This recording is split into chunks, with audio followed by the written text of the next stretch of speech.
But the hedgehog knows one big thing.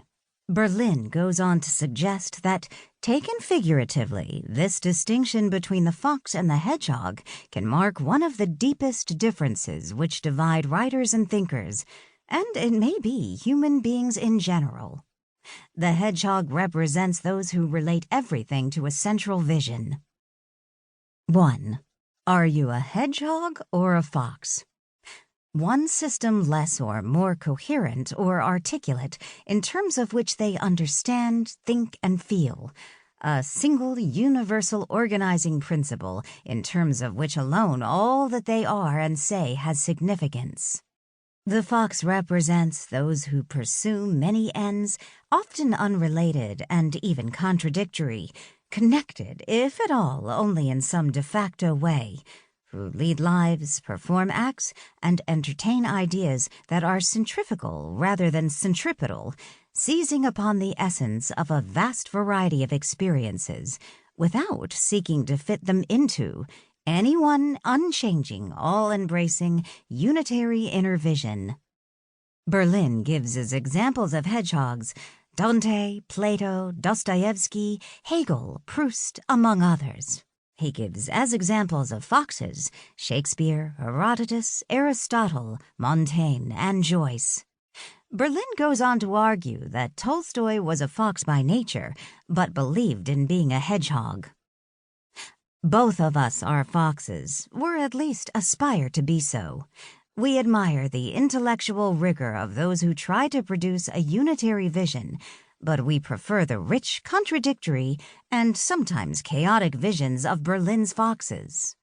We do not, in this book, attempt to approach the various problems we discuss from one single moral theory, nor do we give privileged position to any particular standpoint. Doctor, nurse, physiotherapist, social worker, researcher, patient, or family member.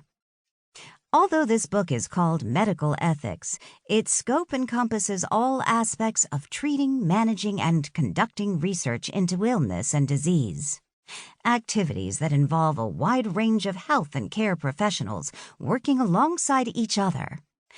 Equally, the book aims to highlight ethical issues that are not explicitly medical, arising as they do for those receiving care across all kinds of settings, such as hospitals, surgeries, nursing homes, and, indeed, patients' own homes. Each chapter takes an ethical issue. We consider the various positions, and, on occasion, we will argue for one particular ethical conclusion.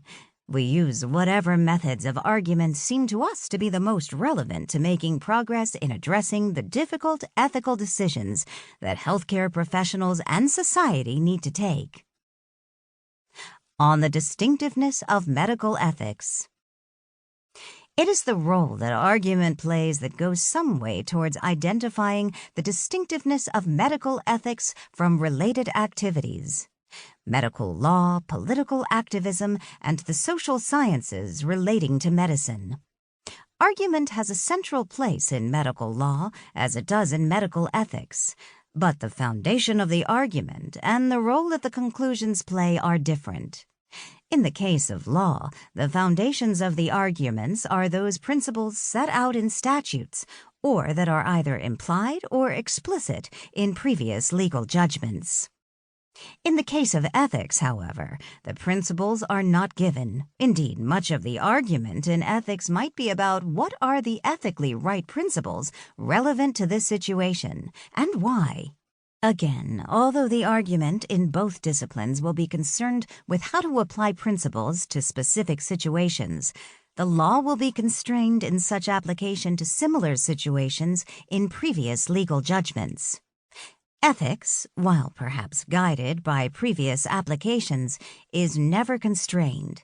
There is always a skeptical voice, sometimes in a shout, sometimes in sotto voce, which says, "That might be what we thought before, but were we right to do so?" In democratic societies, laws are made by Parliament or similar legislative bodies, and through decisions in the courts. Both Parliament and the courts, no doubt, wish to come to ethically correct decisions. So ethics is primary. What is ethically correct